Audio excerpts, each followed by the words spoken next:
Welcome to the DCTV News at Noon program. I'm Kelsey Kiesling. And I'm Kendra Cook. Dolores County Broadcasting Network is the producer of DCTV with support from the Southwest TV Translator Association. If you have a news topic or event you'd like to see covered, give us a call. The studio number is 677-4119. Today's show runs Tuesday at noon and is uploaded to our YouTube channel and our DCTV News at Noon Facebook page to watch on demand. Today is November 13th, 2018, and now the news.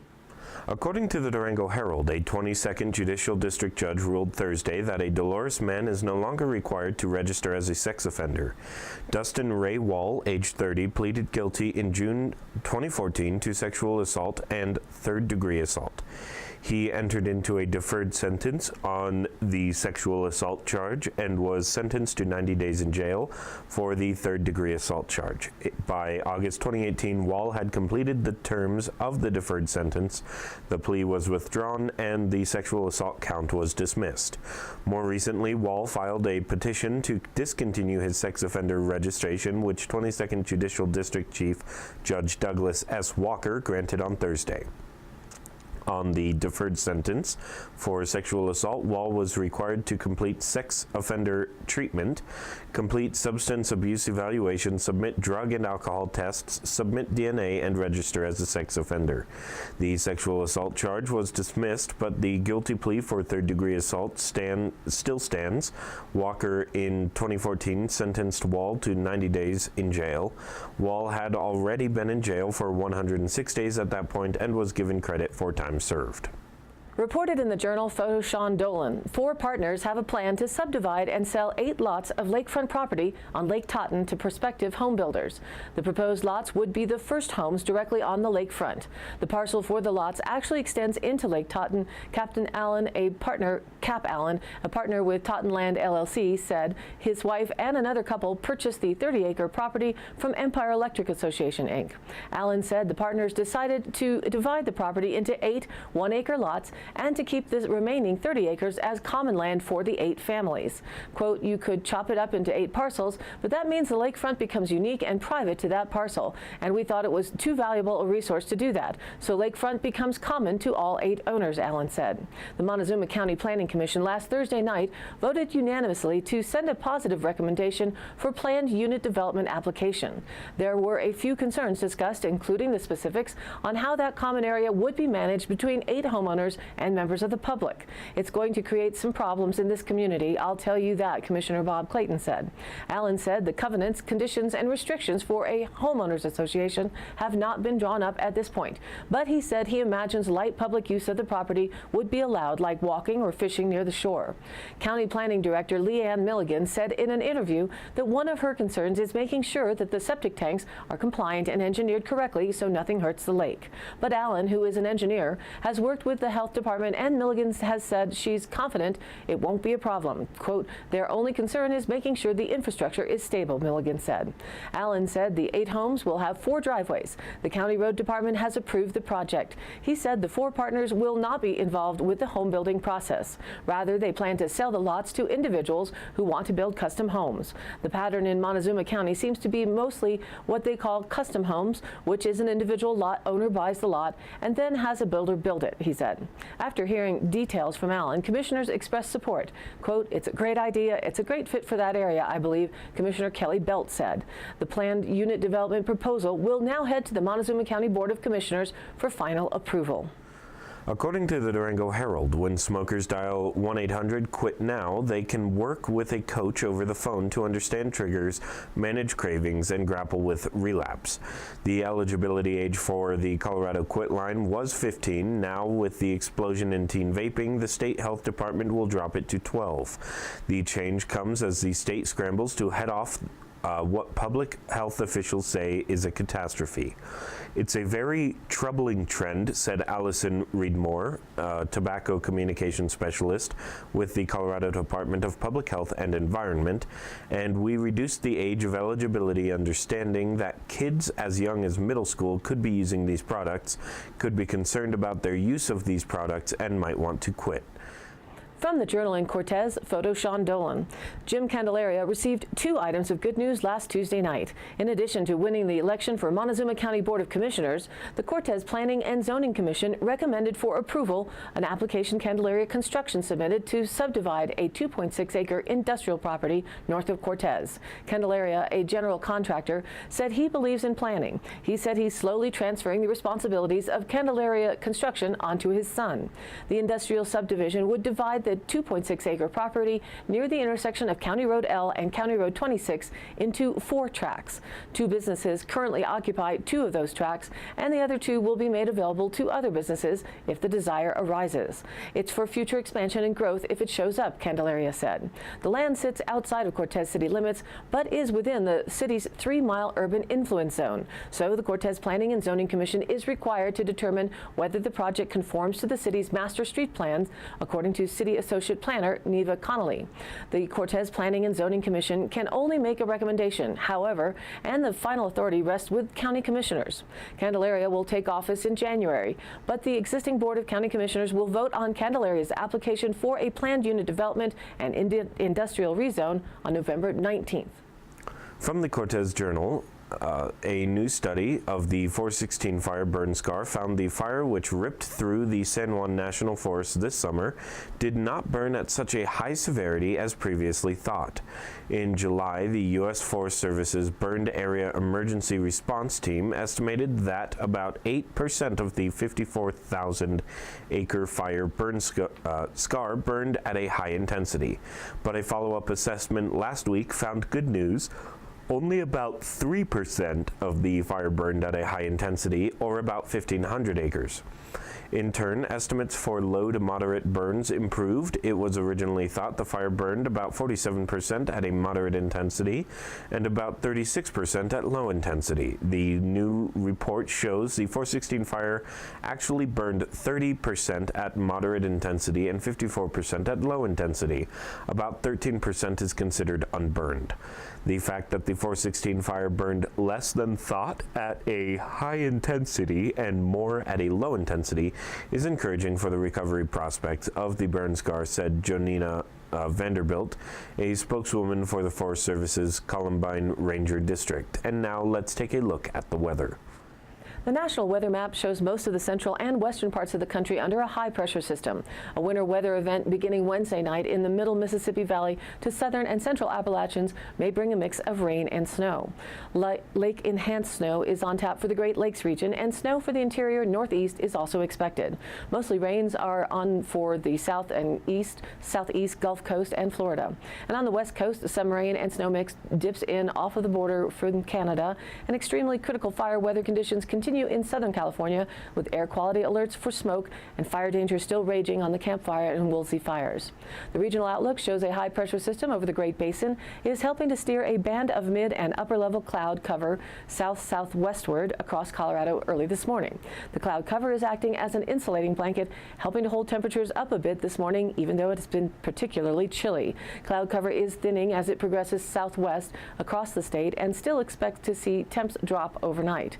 National Weather Service says, and that's about all the excitement we can squeeze out of this forecast, as the ridge will be shifting slowly eastward, bringing in slightly warmer temperatures, especially to the higher elevations, while the valleys work on breaking strong morning inversions. By midweek, a shortwave trough digs southward over the Canadian Rockies, so that by Saturday, that pattern pushes a cold front southward into Colorado and Utah. The better moisture seems to stay confined to the northern Colorado mountains. It could support light snow Saturday into Sunday as it quickly moves over the mountains. Colder temperatures will clip the area on Sunday, so it may be slightly below normal with a quick recovery on Monday. So that brings us to the DCTV 5-day, and I will get out of the way here, showing the mostly clear, sunny, and cold through the week. Today, sunny with a high near 42, north winds 10 to 15 miles an hour. Tonight, clear with a low around 19. North-northeast winds around 5 miles an hour. Warming up a bit on Wednesday, sunny with a high near 48 degrees. Still those northeast winds around 5 miles an hour, becoming west-northwest in the morning. Keep things feeling cold. Wednesday night, mostly clear with a low around 24. Northeast winds 5 miles an hour. Again, with a slight warming trend. Thursday, sunny with a high near 52. Northeast winds around 5 miles an hour, becoming northwest in the afternoon. Thursday night, mostly clear with a low around 26. And Friday, sunny with a high near 51. Friday night, partly cloudy with a low to 27. Saturday, mostly sunny with a high near 50. Saturday night, partly cloudy with a low around 27. And Sunday, mostly sunny with a high near 48 degrees. Sunday night, mostly clear with a low to 26. And now, back to the news. Reported by the Cortez Journal, a 27-year-old Colorado man who walked dangerously close to Old Faithful Geyser in September is banned from Yellowstone and Grand Teton National Parks for 5 years. Gabriel Villalva of Greeley pleaded guilty Thursday to disorderly conduct and foot traffic on a thermal area in Yellowstone Park. Magistrate Judge Mark L. Carmen sentenced him to 5 years on probation, during which time he cannot enter the parks. Tourists captured videos of Villalva standing within a few feet of Old Faithful on September 14th. 5 days later, Villalva was arrested in Cheyenne after a police chase in which his vehicle caught on fire. Villalva waived his preliminary hearing this week and remains jailed on $10,000 cash bond. An arraignment date hasn't been set. Reported in the Durango Herald, a trash removal business that started hauling and dumping construction waste without a permit or state approval has been ordered to cease all operations on a property southeast of Durango. Photos Jerry McBride.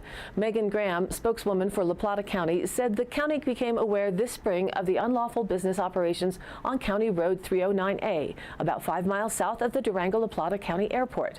Neighbors in the rural part of the county had complained that the business, which goes by the name Durango Trash, was dumping and burning trash without any proper authorization to do so. Graham said the county confirmed the business was operating a trash hauling business without any of the proper paperwork and notified the Colorado Department of Public Health and Environment's Hazardous Waste Division. In March, state inspectors found Durango Trash was burning solid waste as a method of disposal without a permit and that the business was operating as an unregistered recycling facility. The state health department in May sent Durango Trash a, quote, compliance advisory that said the business needed to immediately stop burning wood waste and accepting new material. The compliance advisory then ordered Durango Trash to either obtain the proper registrations to operate or remove the waste from the site. Durango Trash is owned by Shane French, who moved to Bayfield from Tucson, Arizona about 8 years ago. In the summer of 2017, French started leasing the property on County Road 309A. Speaking to the Durango Herald, French said the property owner at the time told him the land was zoned commercial and suitable to operate a trash hauling business. French said that being relatively new to the area, he did not know he needed to acquire a land use permit with La Plata County. French said about 95% of the material he hauls is construction waste. He brings it to the site at County Road 309A and sorts it for the valuable material like metal, wood, and plastic. The remaining waste he takes to the dump, he said, and the wood is burned in a contained, quote, burn curtain. But since neighbors complained and the county and state have been involved, he said most operations on the site have stopped. French said he has since received proper state approval to operate. Follow-up questions to CDPHE were not immediately answered last week. The state agency was closed Monday in observance of Veterans Day. Graham said French must indicate to La Plata County by Friday whether he wishes to go through the process to get the land reclassified as commercial, as well as obtain a land use permit or cease operations. From the Durango Herald, the U.S. Forest Service's Plant a Tree program offers donors a chance to help reforest burned areas on the San Juan National Forest.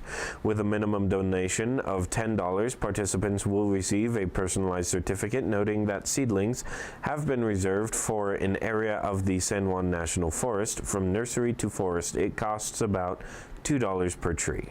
Donations are used for ponderosa pine, Douglas fir, and Engelmann spruce seedlings. Reforestation helps create wildlife habitat, decrease soil erosion, encourage snow retention, and provide clean air. We focus planting in areas impacted by large-scale fires outside of wilderness where there is virtually no probability the area will reforest on its own in the next 100 years, said Gretchen Fitzgerald, San Juan National Forest forester. The U.S. Forest Service established a Plant a Tree program in 1983 to allow donors to contribute money toward tree planting on national forests to memorialize to memorialize loved ones or commemorate births, weddings, or special events. Donations by cash, check, or credit card can be made at San Juan National Forest offices in Bayfield, Durango, Dolores, and Pagosa Springs. Credit card donations can also be taken over the phone. Checks can be mailed to San Juan National Forest Plant a Tree Coordinator, 15 Burnett Court, Durango, Colorado 81301, and should be made payable to USDA Forest Service with Plant a Tree, San Juan National Forest, noted in the memo portion of the check. The program is considered a charitable donation by the IRS. From the Telluride Daily Planet News, Planet File Photo.